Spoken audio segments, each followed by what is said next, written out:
When you look at Chicago Street Course, in terms of communication with your spotter, what is that like? Is there areas where you're kind of riding blind and they're not really able to kind of give you a guidance of what's going on there?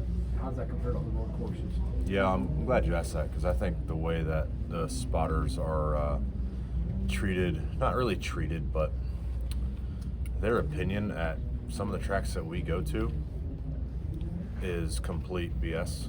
Like spotters into turn 1 at Mexico. Do you know where they were standing? Yeah. You can't see anything. Yeah.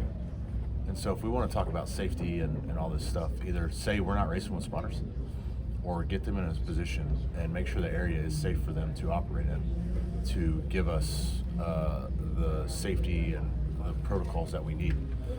Sticking them behind trees or behind banners or whatever is, at this point where we're at in the year, is completely unacceptable. So we go to a lot of tracks where even some ovals are Phoenix. Sorry. Yeah, you just threw me off. Okay, but no, it's places like that. But like, where are they going to stand for Pocono?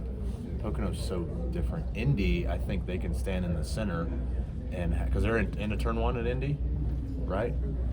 There's infrastructure and buildings around to move them, and apparently it's a massive deal to move the spotters.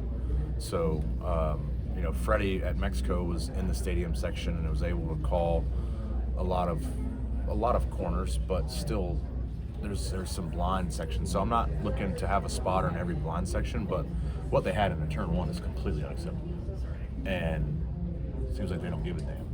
So hopefully I get called to the hauler and talk about it, because it's complete bullshit. But I'm sure when we go to Mexico,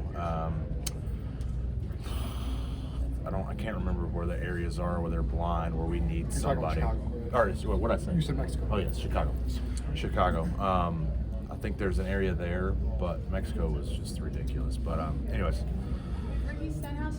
enough of my soapbox. Though I'm good now. Thanks for letting me vent. You're welcome.